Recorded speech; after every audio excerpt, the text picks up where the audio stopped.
Bonjour et bienvenue sur le podcast de la goutte et l'océan pour ce tout premier épisode. Aujourd'hui, j'avais prévu de vous parler de parentalité comme j'avais annoncé dans ma présentation. Et en fait, après réflexion, je me suis dit que je ne peux pas mettre d'étiquette sur ce que je vais vous dire. Tout simplement parce que, à mon sens, tout est lié.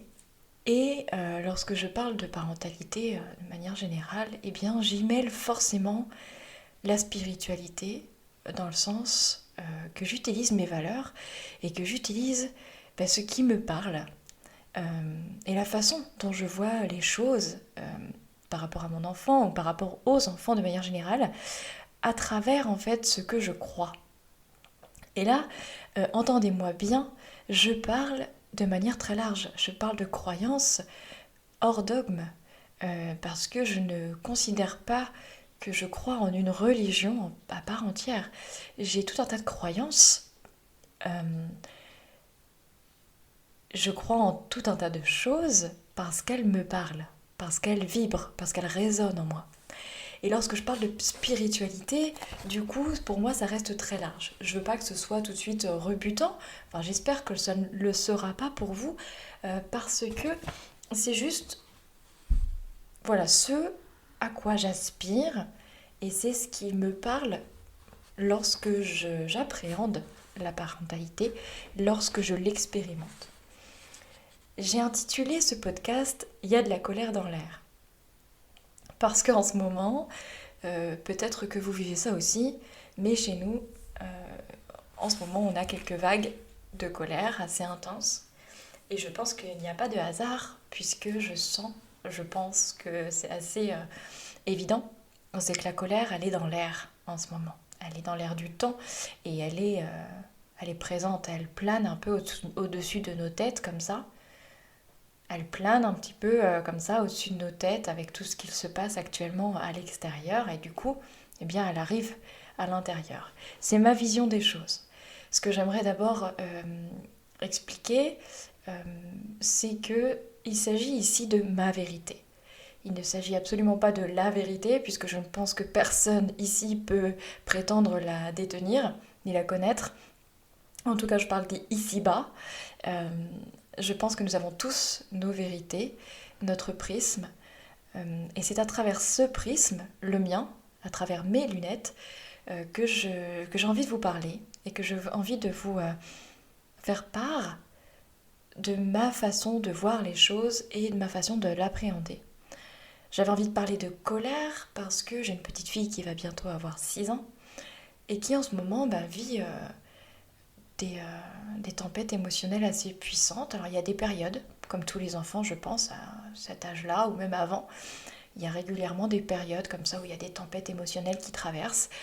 C'est normal, ça fait partie de son évolution. J'ai absolument conscience que son cerveau est en train de grandir et qu'il va prendre encore quelques années, que ce n'est pas encore un être fini d'une certaine manière, si on peut parler comme ça. Elle est en train d'apprendre, ça fait partie de ses apprentissages, c'est normal, et on essaye alors j'essaye de l'accompagner au mieux que je peux, en fonction aussi de ce que je suis. Et la façon dont je vois les choses, c'est que je ne suis pas que claire dans ce corps, je suis en fait une sorte de complexité.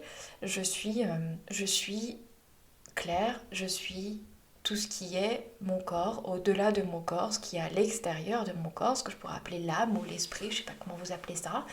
Et voilà, je suis une combinaison de tout ça. La façon dont je vois les choses, c'est que j'ai mon âme qui parle à mon cœur, et puis il y a aussi ce qu'on appelle avec ma fille le petit monstre intérieur qui s'apparenterait, je pense, certainement à une sorte d'ego. Quelqu'un, en fait, un petit quelque chose, une sorte d'entité à l'intérieur de moi qui fait partie de moi, puisque je pense, là encore, que nous sommes dans un monde dual, que la dualité fait que tout a un équilibre et que tout a son complément, parce que je ne vais pas parler d'opposé ici, parce qu'au final, même l'ego, ou même ce qui paraît le plus mauvais dans ce monde, fait partie du tout et peut apporter quelque chose de très bon.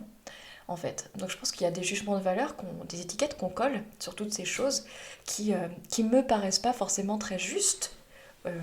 Mais ça, c'est encore une fois ma façon de voir les choses.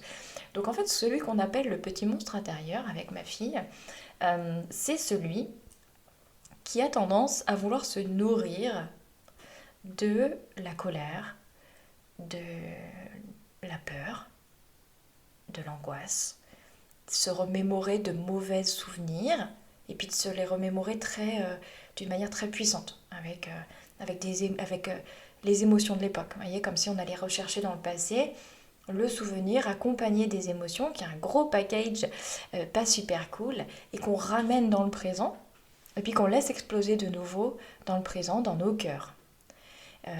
Et c'est pour moi quelque chose d'assez inutile, si en tout cas on ne l'utilise pas pour avancer en fait, pour l'utiliser comme un carburant, comme le moteur d'une recherche, d'une compréhension. Hein. Pour moi, l'émotion forte, la colère par exemple, lorsqu'elle sort ou quand je commence à la sentir, là, quand elle monte, vous sentez là dans votre corps, vous avez une décharge ou mal au ventre ou la gorge qui se serre. Bon, tout ça, ce sont, à mon sens, des signes en fait que donne votre cœur à votre corps pour vous dire alerte, alerte. Là, il y a quelque chose. On vient de mettre le doigt sur quelque chose. Et ça me fait souvent penser, et je ne suis pas la seule d'ailleurs à utiliser cette image, mais ça marche très bien, je trouve. C'est lorsque vous êtes en voiture, et puis qu'il y a un petit voyant rouge qui fait un vilain bip très sonore, ou même voilà, qui se met à clignoter. Là, tout de suite, qu'est-ce que vous vous dites? Mince, qu'est-ce qui se passe? Je vais aller regarder. Je regarde mon manuel d'utilisation. En l'occurrence, malheureusement, nous ne sommes pas livrés avec ce genre de manuel. Donc je regarde le manuel de ma voiture, où je sais d'ores et déjà à quoi ça correspond. Donc soit je peux gérer seule et aller soigner, réparer la cause de ce petit voyant rouge, ou bien je l'emmène au garage. On est d'accord. Eh bien, pour moi, c'est pareil en fait. Toutes les émotions sont ces petits voyants rouges.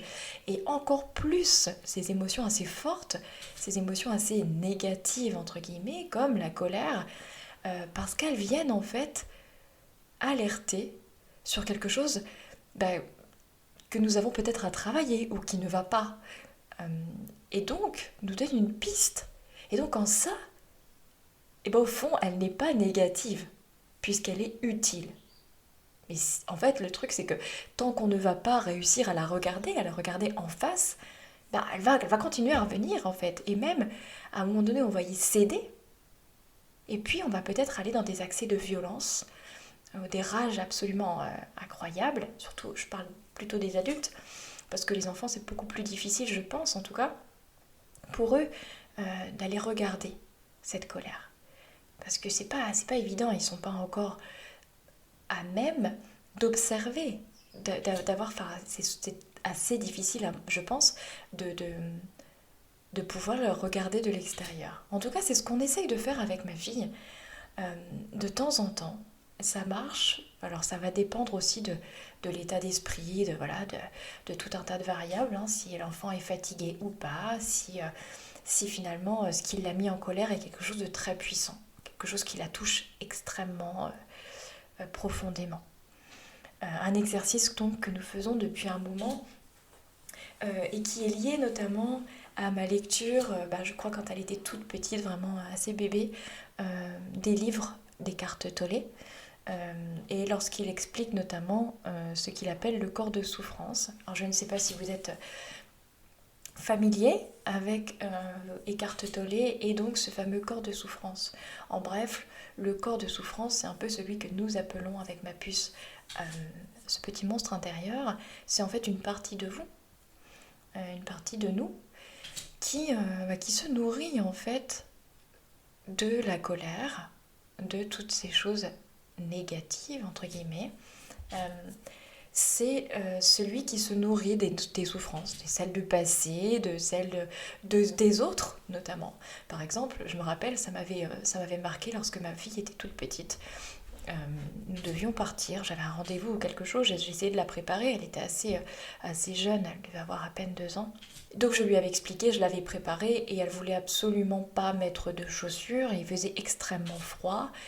Et je suis restée bloquée, en fait, euh, sur le fait que je voulais absolument qu'elle ait chaud assez peu de temps.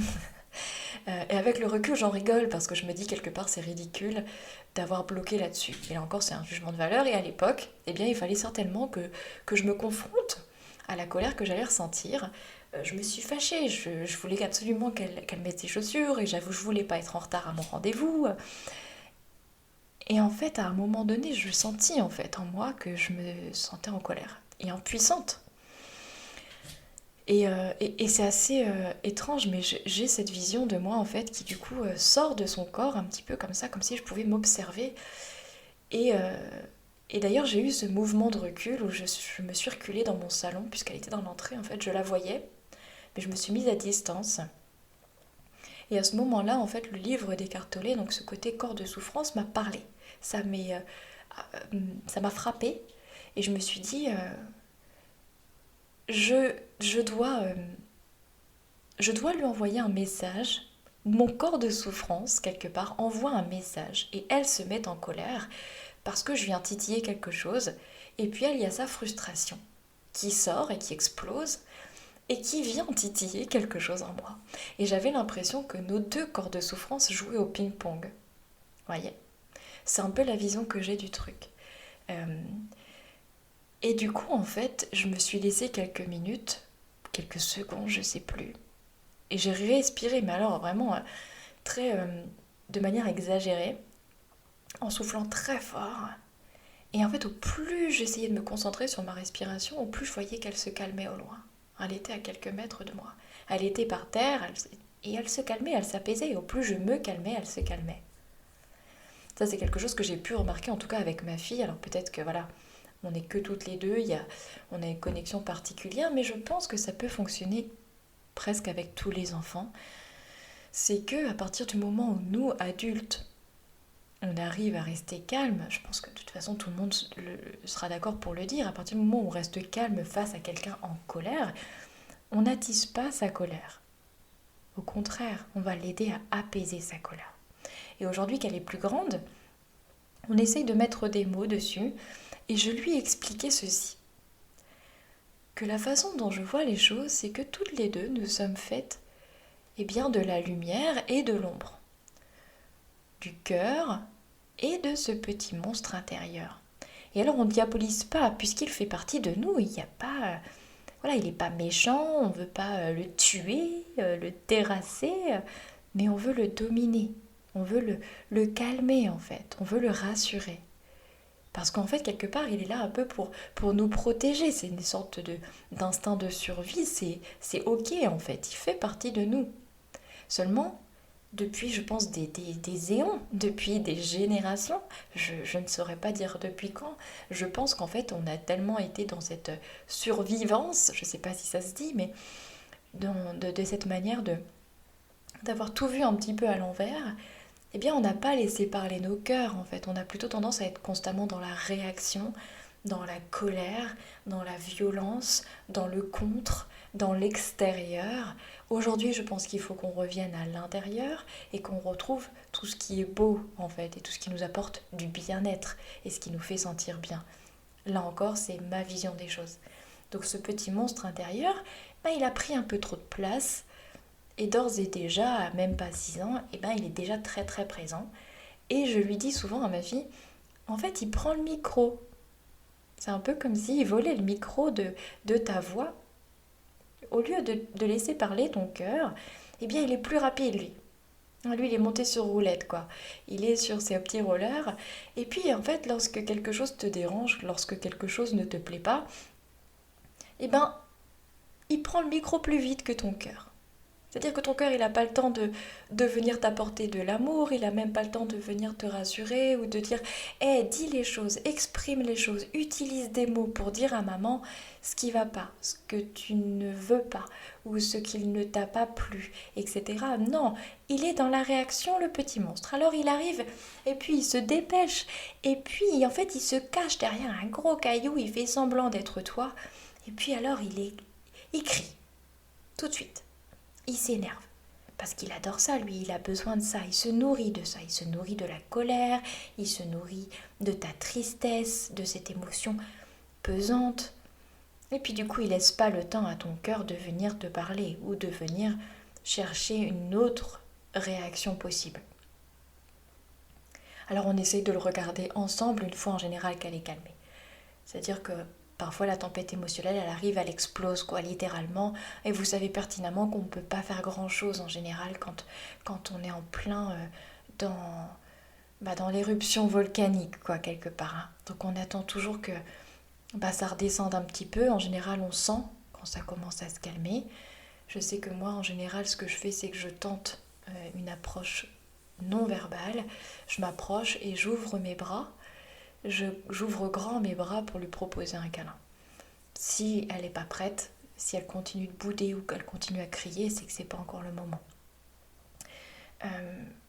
Et donc on laisse passer ça.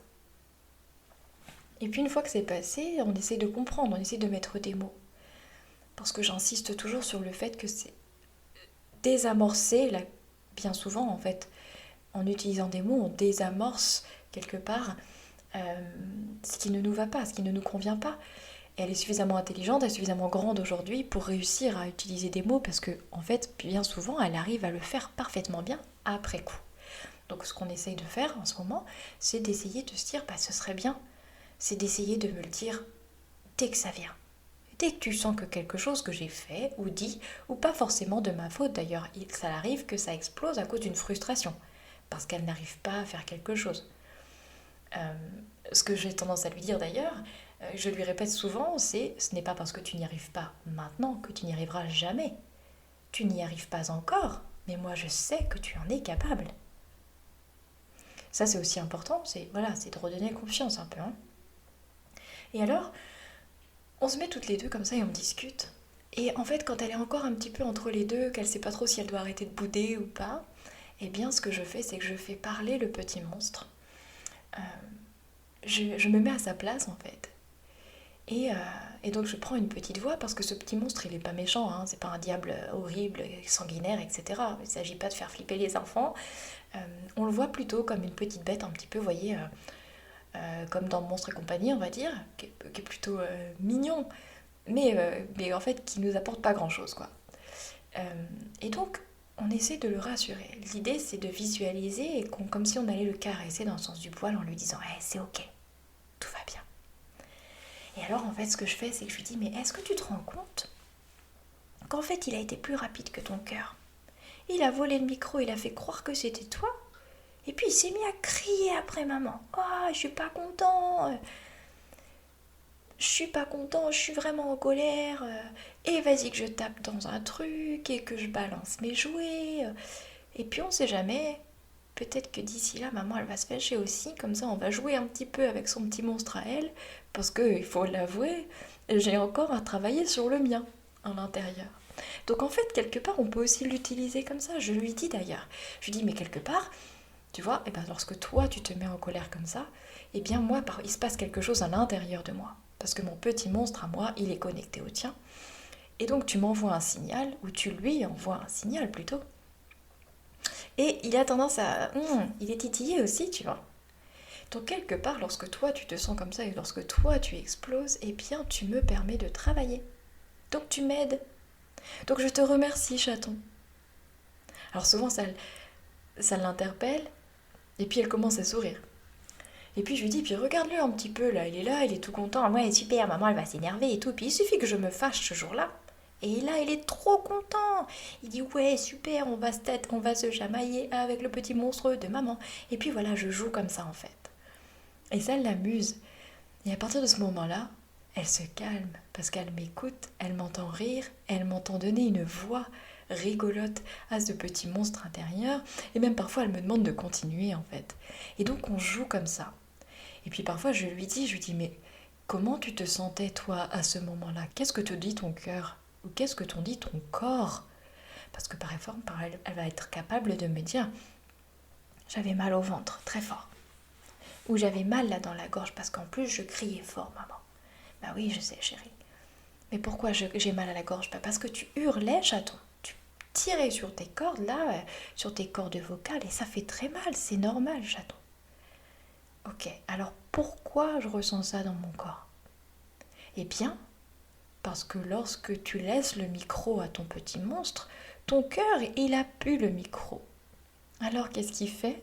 Eh bien, il envoie des signaux à ton corps pour que ton corps puisse communiquer avec toi, puisqu'il puisse en fait avoir sa propre voix d'une autre manière, puisque la parole est déjà donnée au petit monstre et en plus il crie fort. Et en fait, c'est un jeu en fait quelque part avec ma fille, mais ça nous permet en fait d'appréhender la chose différemment. Et puis de se dire que c'est ok ces émotions. Parce qu'il faut pas, voilà, je pense qu'il faut pas diaboliser les émotions et d'être binaire, de dire ah bah ça c'est bien, et puis ça c'est pas bien. Parce que non, c'est pas vrai. En tout cas, ce n'est pas ma vérité. C'est-à-dire que bah oui, t'es en colère, chaton, mais tu as aussi le choix d'être en colère. Je sais que ça c'est difficile à entendre, ça fait partie de ce que j'appelle, bah voilà, nous sommes des êtres responsables, c'est ta responsabilité. D'accord? Tu as le choix. Tu as toujours le choix. Même si c'est difficile à entendre, on a toujours le choix. Tu as le choix, tu es responsable de la manière dont tu prends les choses. Eh bien, au moment où j'ai fait quelque chose qui t'a dérangé, qui t'a gêné, qui t'a mise en colère, tu avais plusieurs possibilités. Tu aurais parfaitement pu me dire, maman, ça ne me plaît pas. Ou maman, ça, je n'aime pas lorsque tu dis ça. Tu vois? Ça, c'est possible. C'est entendable. Et je suis ouverte à ça. Tu le sais. Elle le sait. Ou alors, tu pouvais avoir aussi, alors ça ce sera je pense à mon avis pour quand elle sera plus grande, le choix de se dire, ok, je pense pas que maman elle voulait me faire du mal en me disant ça, je vais lui dire, mais c'est ok, je laisse au passé parce que ça n'a pas d'importance, je ne vais pas donner d'importance à ça, je vais le dire à maman maintenant sur l'instant, et puis c'est passé, on passe à autre chose. D'ailleurs, ce côté on passe à autre chose, c'est quelque chose qu'elle commence à intégrer parce que, par exemple, ce week-end où elle s'est fâchée et où moi-même je me suis fâchée parce qu'au bout d'une heure et demie, je vous avoue que j'avais plus trop la patience et que je ne comprenais même pas en plus ce qui s'était passé. C'était assez frustrant et j'étais vraiment fatiguée. Euh, je me suis fâchée et puis en fait on n'était pas bien toutes les deux après coup. Et lorsqu'on s'est calmé toutes les deux, je lui ai dit je me sens vraiment mal, j'aime pas ça. Je te demande pardon parce que franchement je trouve ça nul et c'est contre-productif et ça ne nous apporte rien. Et regarde, toutes les deux on n'est pas bien, donc ça ne nous apporte rien de bon. Mais qu'est-ce qu'on peut en tirer? Et elle m'a dit oui, j'ai envie d'en parler maman. Donc on s'est posé, on a discuté, elle m'a posé des questions. Et là on a pu discuter après, a posteriori en fait de ce qui s'était passé. Et puis ensuite, le lendemain, elle me réitère, elle me dit ah, tu sais, quand même, j'aime pas trop. Ah, j'aime pas quand on se gronde maman. Et puis ensuite, elle s'est comme arrêtée. Et puis elle me dit mais bon, il faut passer à autre chose. Et ça m'a amusée parce qu'en fait, c'est quelque chose que je lui répète assez souvent.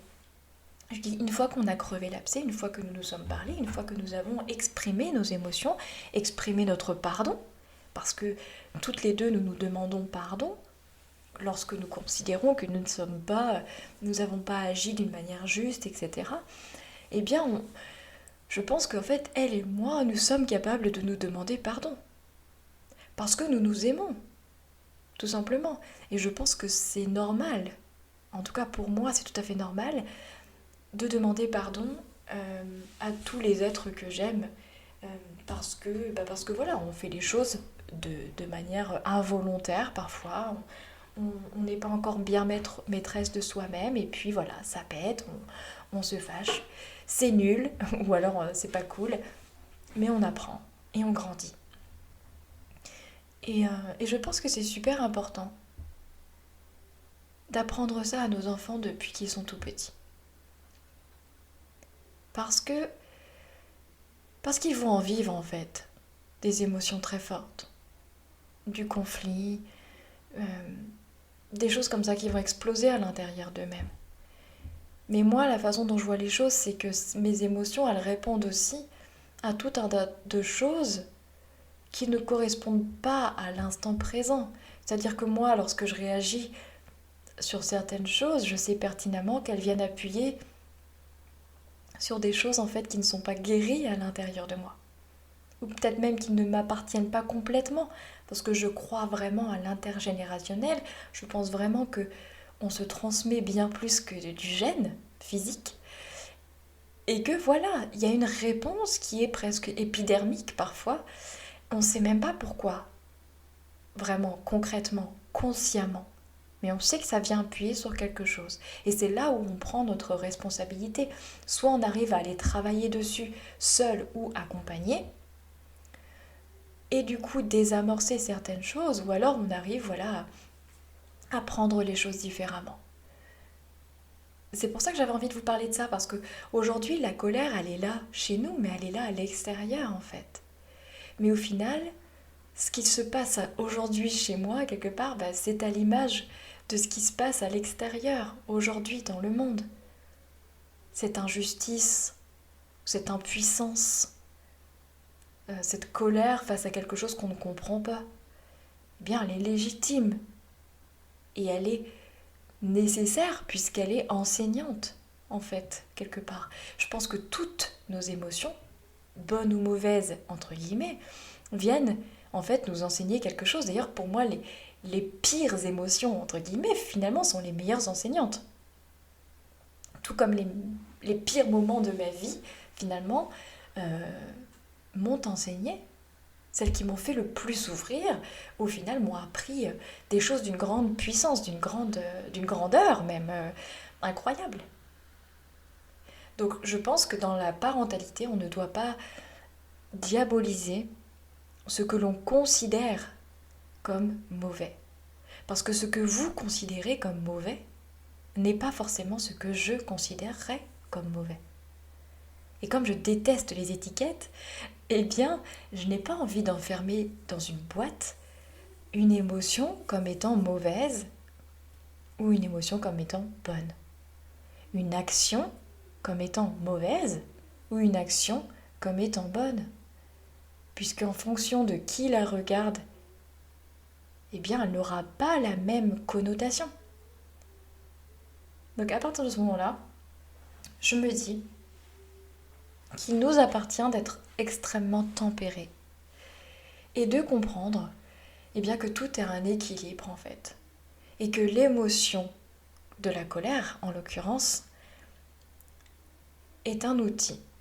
Et qu'aujourd'hui, on peut se servir de ça. Et j'ai envie vraiment de pouvoir vous le dire de cette manière en disant, regardez parfois la façon dont vous comportez entre vous, adultes, ou avec vos enfants. Et parfois, il suffit juste de quelques secondes de silence. De ne pas être dans la réaction. D'observer et de prendre du recul. Comme je vous le disais tout à l'heure, comme sortir de son corps, observer et regarder en enlevant vos filtres en fait, quelque part. On enlève son prisme. C'est comme lorsqu'un enfant, par exemple, va vous demander quelque chose qui...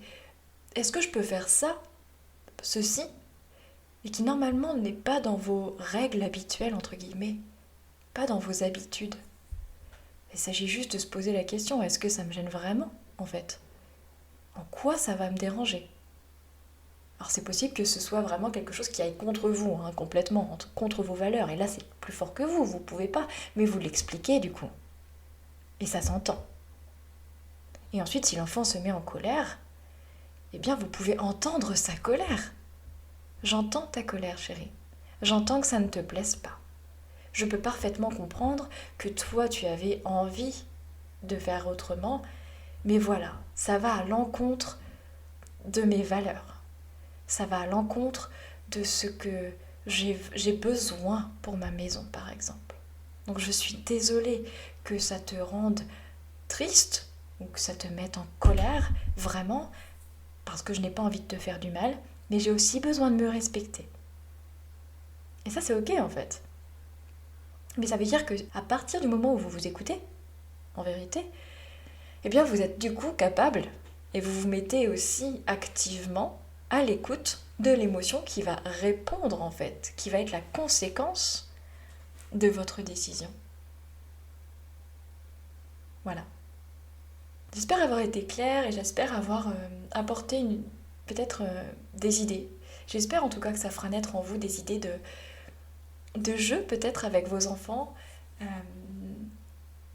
À partir du moment où évidemment certaines des choses auxquelles je crois vous parlent, ça j'entends. À condition évidemment que voilà, certains concepts spirituels entre guillemets vous parlent. Mais je pense que de toute façon c'est toujours adaptable en fait. Tout ça s'adapte en fonction de vos croyances. Et quand je parle de croyances, on parle évidemment hors dogme. Hein. On a tous des croyances, hein. Athées, pas athées, peu importe si vous êtes religieux entre guillemets ou pas, nous avons tous des croyances. C'est évident. Et donc la manière d'aborder les émotions va dépendre de ces croyances.